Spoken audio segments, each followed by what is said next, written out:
Ձեզ եմ ներկայացնելու այս գել խտանյութը սպասք լվանալու համար սոյուն շարքից եմ ձեռք բերել, ասեմ, որ Faberlic ֆիրման է այն թողարկում,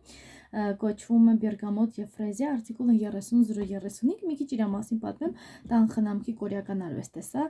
կոնկրետ սա հաղթարում է ցանկացած բարդ աղտոտվածություն, կարող է օգտագործվել մանկական սպասք լվանալու համար, ինչը ինձ համար շատ ողջունելի է, քանի որ 0+ բալիկ ունեմ տանը, հաղորդում է շողացող, թարմացնող, ծաղկային ցիտրուսային բույր, առատ փրփուր խնայող, ուրեմն սպառում բավական է, մեկաթիլը հարմար պոմպ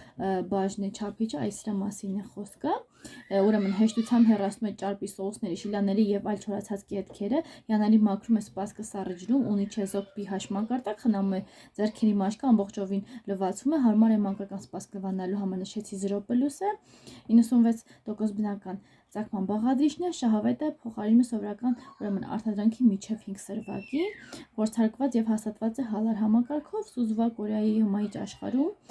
ուրեմն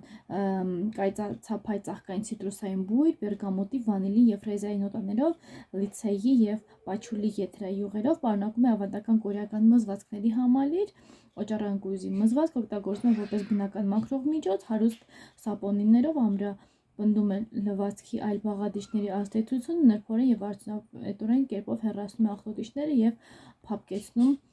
կոնկրետ այս տարբերակի համար սպասքը կամ գործվածքների, եթե սոյուն շարքին այս տարբերակներից ես շատ եմ օգտագործում, արդեն վիդեոներ ունեմ, կիրառվում է ուրեմն մաշկը փափկեցնելու եւ հանգստացնելու համար լվացող միջոցի բաղադրիչների ազդեցությունը ձեռքերի մաշկը կարող է հանգիստ լինել, չի վնասվի եւ մի խոսքով այս տարբերակը ինչը որ ձեզ ներկայացրեցի, լինքը գտնելու եք նկարագրության բաժնում, չեք մոռանում բաժանորդագրվել իմ ալիքին տարածել վիդեոն, քանի որ ձեզ համար հետագայում հետաքրքիր վիդեոներ կգտնեք եւ կտարածեք առայժմ